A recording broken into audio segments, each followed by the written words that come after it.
Dicalo, Mutation, Cameroun Tribune, Le Jour et d'autres meublent la revue de presse de ce jour.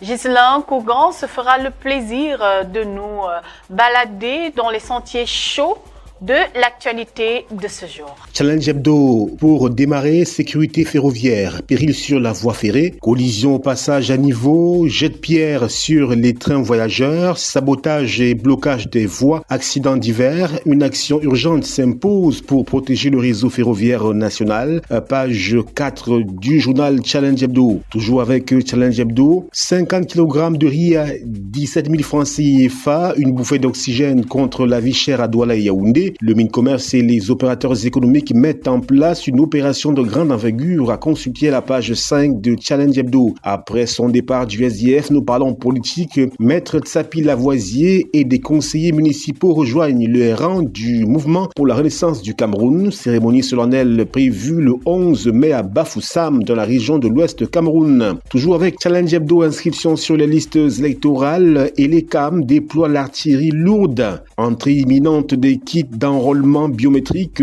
page 3 de Challenge Hebdo pour plus de détails. Le hebdomadaire Dicalo à la une, un taux de chômage en hausse, les chiffres accablants de l'Institut national de la statistique du Cameroun. Les diplômés de l'enseignement supérieur sont les plus touchés dans un environnement socio-économique marqué par le coût très élevé de la vie, page 5 du hebdomadaire Dicalo. Numérisation, le ministère Santé et la Camtel signent un partenariat pour digitaliser les services de santé, page 7. Gestion des déchets urbains, page 3. Les états généraux livrent les premières propositions du Yaoundé. Après 4 mois de détention, le Cameroun livre un chef rebelle centrafricain, page 12 pour plus de détails sur cette coopération. Le point bi-hebdomadaire à la une, Cameroun, faveur et loyalisme, lien armée-nation étanche. La 53e édition de la fête nationale de l'unité se célèbre le 20 mai prochain. Les Camerounais, même de la diaspora, s'apprêtent à vivre ce moment de communion patriotique qui réaffirme chaque année l'unité nationale, nous dit le point bi-hebdomadaire. L'œil du Sahel à la une, Minesec extrême nord, tension entre le délégué régional et des chefs d'établissement, page 4 pour en lire les raisons. Faro et Deyo à la découverte de la localité d'Almé, page 6 et 7. Garoua, sensibilisation sur le respect des droits des détenus à la page 3 de l'œil du Sahel. Tchamba, des jardins de cases contre l'insécurité alimentaire, page 8 pour plus de précisions sur cette initiative.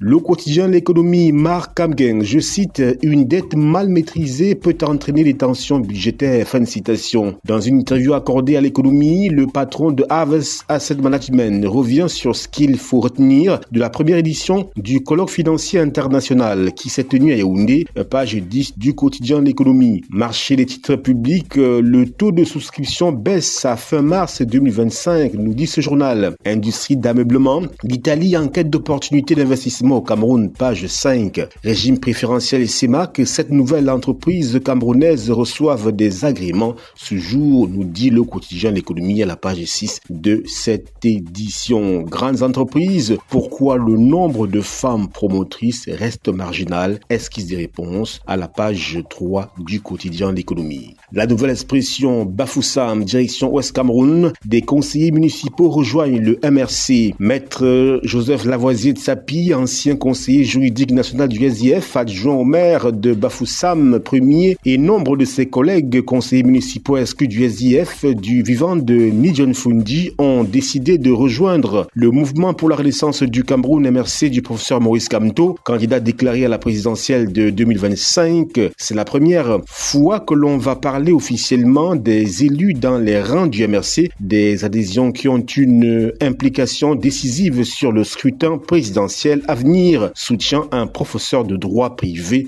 à la page 3 du quotidien La Nouvelle Expression.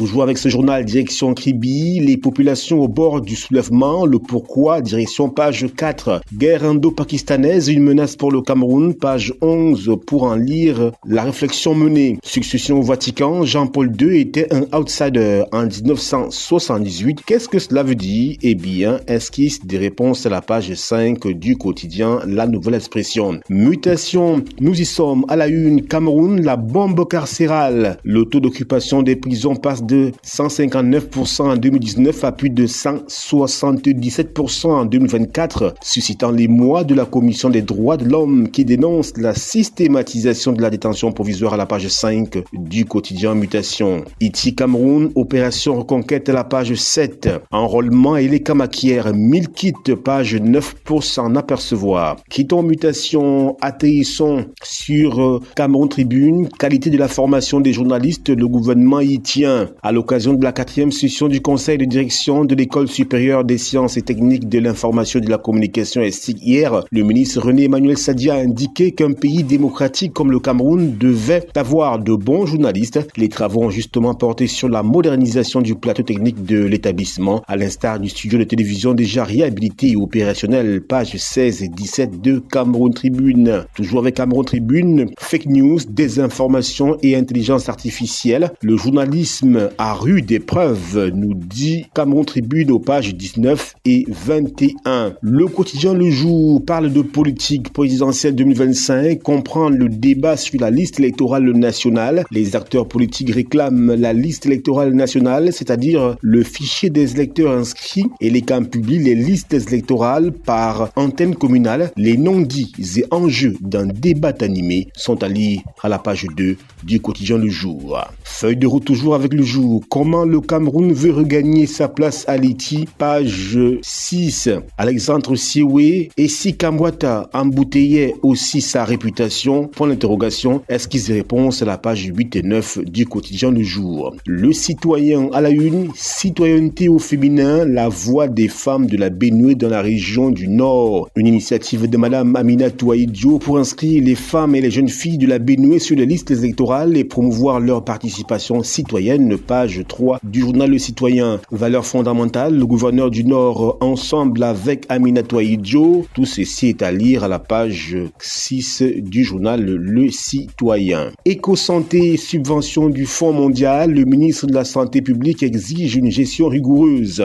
17e congrès de la Société camerounaise de pédiatrie, les pédiatres se mobilisent contre les maladies chroniques non transmissibles chez l'enfant, nous dit le journal Éco-santé. La météo, pour intégrer l'ITI, le Cameroun réaffirme son engagement pour la mise en œuvre des mesures correctives, page 3. Info matin, Cameroun-Turquie, coopération bilatérale militaire renforcée, direction page 3 pour en savoir davantage. Incivisme sur la voie ferrée, le gouvernement passe à la répression, page 4 pour plus de détails sur la batterie de mesures mises en place pour dissuader les Camerounais récalcitrants. C'est tout pour la quintessence de l'actualité à travers la presse écrite. C'est à vous. Voilà, nous espérons que vous aviez été suffisamment édifiés sur l'actualité de ce jour et que la balade n'a pas été vaine.